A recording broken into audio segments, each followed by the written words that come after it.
Ignore battlefield realities long enough, and the Ukraine could outright lose the war. By Tulsi Gabbard and Daniel L. Davis. Published in the Foreign Policy magazine. Ukrainian President Zelensky stated he won't negotiate with Russia until his country takes back all the territory lost since Russia's invasion began in February. The prospects for that are grim. As former Hawaii Representative Tulsi Gabbard and Lieutenant Colonel Daniel L. Davis, U.S. Army retired, argue in Foreign Policy. The harsh realities emerging on the bloody battlefields of the eastern Ukraine make it increasingly likely that the longer Kiev seeks to achieve military victory, the more likely it is ultimately to be defeated.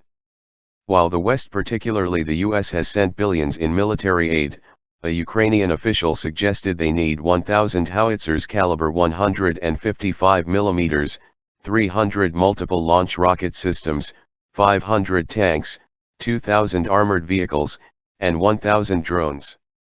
While this could be intended to hasten Western weapons deliveries, it likely reflects the Ukraine's dire situation. U.S. and Ukrainian interests are not the same. Representative Gabbard and Colonel Davis write, "It is in the U.S. national interest to prevent the war from escalating in the Ukraine or expanding beyond it.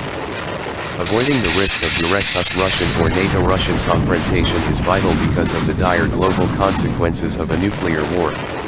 Any settlement will grapple with complex issues, such as territorial concessions and the Ukraine's status as a neutral country.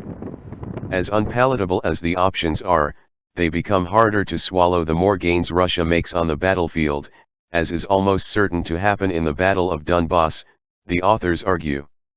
They conclude, "It is crucial at this important junction that the United States in particular, and the West in general, base policy on the combat realities in the Ukraine and not recklessly seek an unattainable outcome. Ignore reality long enough, and it is possible the Ukraine could outright lose the war and, along with it, the leverage it currently possesses."